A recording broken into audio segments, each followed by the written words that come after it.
Alliance War. We got the weekend with it. So we're just trying out. Most of us got to try it out. Well, I don't even know most of us is accurate. It's actually one of the problems. So anyway, there were some real obvious, like off the hip, good and bad things. So it just makes sense that there's three of each. This will be my top three takeaways for likes and dislikes for Alliance War. And let's start with the likes. So the first thing it has going for it is it's super chaotic, it's stressful, but somehow in all that chaos, it's fun. It's fun. You should, I don't care who you are, you should expect to die a lot. The only character I think that felt like might have some advantages.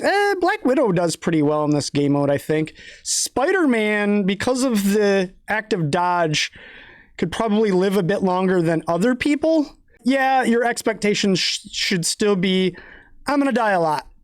It's chaotic.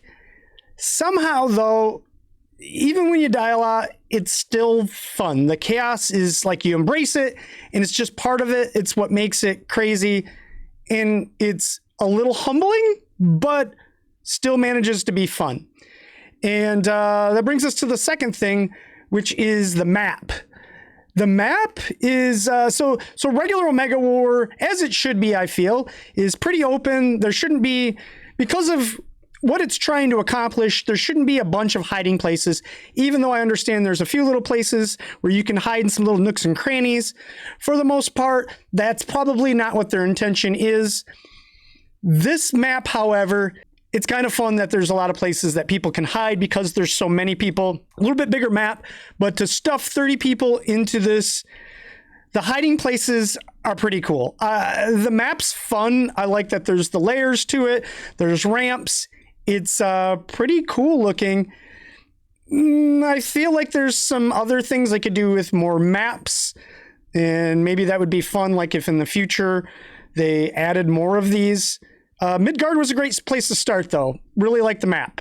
And then finally, the last thing that I felt was pretty obvious is the Alliance Fellowship you get from this. Another reason to talk on Discord, whereas for us, during some of the nighttime Omega Wars after Dark Zone, we would, because we were already in Discord, we would stay in Discord while we did Omega Wars, and those were always pretty fun. Just the communication while we played.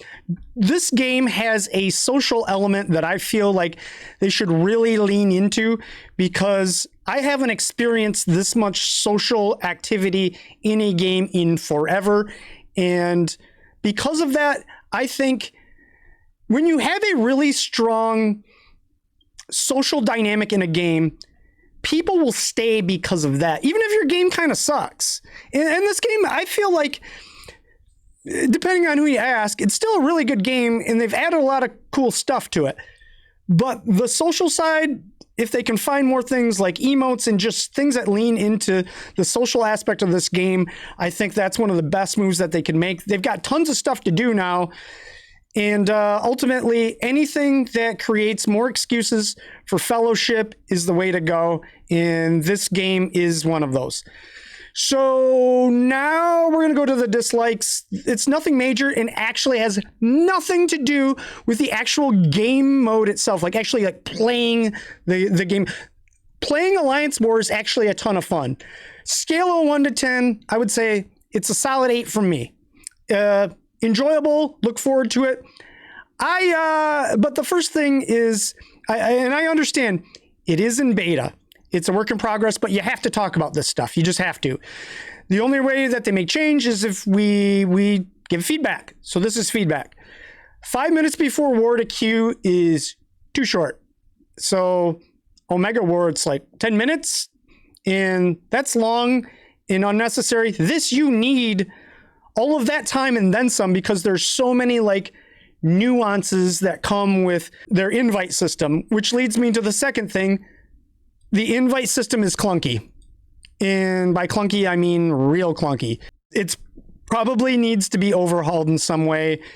It feels off. It feels like there has to be a better way to do this. And in saying that, it brings me to my third and final thing is if they could fix the invite system, they have to find a way to have more frequency of matches in doing so. Because if I were to get ×2 rewards on both days, Saturdays and Sunday, that means that 35 other people, let's say 15 people got the ×2 rewards each day for both days. That would mean 35 people were robbed of that in your alliance. That seems like a massive oversight. I don't know how many. We, on day 2, so our first inclination was that coming out of the gate, we wanted to win. So we purposely put in our A team in the first 2 matches on the first day, and then the last match on the last day. And then at the end of the day, though, we wanted everyone to experience it. But still, beyond those people that were able to participate, that fell into that top player category, whatever it is, that it still left a lot of people out. And there's probably a bunch of people that didn't get to play this game mode, and it's fun. I imagine a lot of those people were looking forward to trying this out. The game mode's fun. It's a good game mode, other than the invite system is not good, and the frequency of matches, that just seems like a massive oversight. Now, limiting it to the weekend could maybe be an option, to where you queue up just like Omega War every half hour on the half hour, or something to that. Maybe it's in the middle, so the half hours are at the 15 mark. So like, let's say 8:15, and then 8:30 you play Omega War, then 8:45 you can play another one of these, and then on Saturday, Sunday, it's just opposite 15 minutes of Omega War. That's off the hip. I don't have all the answers, but I do enjoy giving feedback and at least trying to think some of these problems out in effort to have a better game. Given the clunky invite system, and that's the most obvious needs to change thing, is that there were people that were discluded that didn't even get to try this game mode out, and that's a real bummer.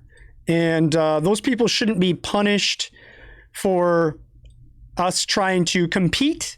It should be, once you get your ×2, it's kind of maybe de-incentivized to win each time, and you just let people all have a chance to play on the weekend. I don't mind so much that it's just on Saturday, Sunday.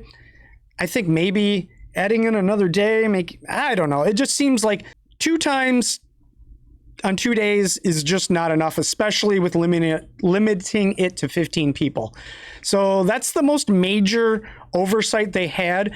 And especially during a beta, it just feels like get as much feedback from as many people as possible and see how it works out for everybody, instead of just the people that have lots of power. Other than that, honorable mention to, I think it's kind of silly to have to pay alliance points to participate, especially during a beta.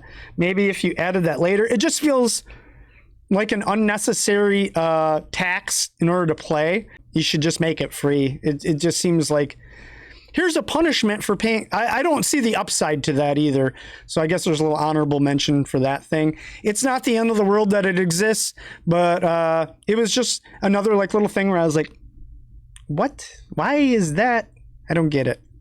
So yeah, that's my feedback. Let me know what your pros and cons were, the things that you liked and disliked in your first, if you were someone that got to experience it, and if you were somebody that fell into the I didn't get to play category and were kind of bummed about that, which I understand. It's sometimes I just feel like they missed the mark on that part. But yeah, let me know what you guys think down in the comments, and I'll see you guys in the next video. Okay, bye.